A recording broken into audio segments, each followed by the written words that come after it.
बारिश होते ही टपकने लगती थी छत। उधार के एलपीजी सिलेंडर से चलता था घर। पिताजी ने 4% ब्याज पर पैसे उधार लेकर बेटे को भेजा था प्रयागराज। पिता की टूट रही थी हिम्मत। बेटे ने कहा, पापा कुछ दिन का और दे दो साथ। मेहनत का फल बेकार नहीं गया। बेटे ने रातों रात हासिल कर ली इतनी बड़ी कामयाबी देखकर दुनिया को भी हो गई हैरानी। जी, ये कहानी है प्लास्टिक की छत के नीचे गुजर बसर करके यूपीएससी में कामयाबी का परचम लहराने वाले पवन कुमार की।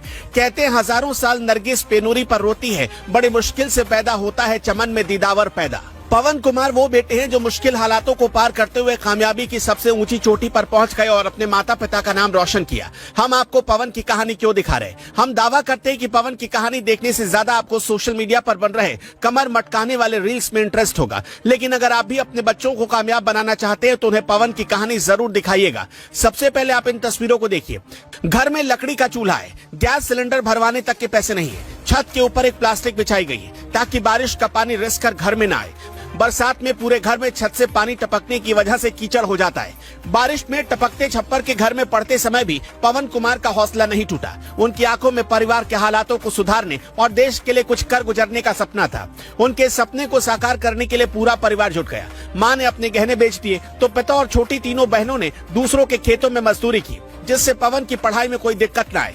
पवन ने भी कड़े संघर्ष के बाद माता पिता और बहनों के सपने को साकार कर दिया। उन्होंने यूपीएससी सिविल सर्विस परीक्षा 2024 में 239वीं रैंक हासिल की। उनकी इस उपलब्धि को हर कोई सराह रहा है। ये कहानी है बुलंदशहर के ऊंचागांव ब्लॉक के रघुनाथपुर के रहने वाले पवन कुमार की।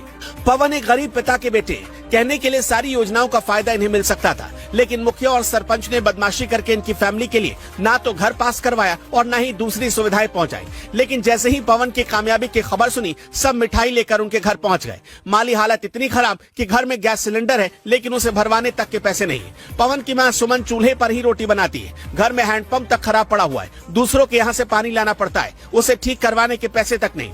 पवन के माता पिता सरकारी स्कूल के नल से पानी भरकर लाते हैं। पिता ने जैसे ही बेटे की कामयाबी की खबर सुनी, फौरन बोल पड़े। भगवान शिव के आशीर्वाद से आज मन बहुत खुश है। उनकी पूजा, पवन और पूरे परिवार की मेहनत सफल हो गई। अब जरा पवन की कामयाबी का राज भी जान लीजिए। पवन पहली बार यूपीएससी की परीक्षा में अपियर हुए तो बस ये जानना चाहते थे कि यूपीएससी में होता क्या है, कैसे एग्जाम होते हैं, इंटरव्यू कैसा होता है। दूसरी बार में उन्होंने इसे गंभीरता से लिया और लगन के साथ पढ़ाई की। तीसरी बार में सफलता मिल गई। वो पहले 2 प्रयास में सफल रहने के बाद भी निराश नहीं हुए।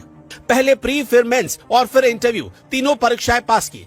पहली बार की परीक्षा में पवन समझ चुके थे कि उनका इंटरव्यू कैसा जाने वाला है। उन्होंने इसे पर्सनल टेस्ट के तौर पर लिया और परीक्षा में शामिल हो गए। वो 8 से 10 घंटे तक पढ़ाई करते। प्री परीक्षा पास करने के बाद मेंस एग्जाम के लिए केवल 2 महीने दृष्टि IAS coaching centre Mukherjee Nagar में पढ़ाई की और आखिरकार तीसरी कोशिश में कामयाबी मिल गई।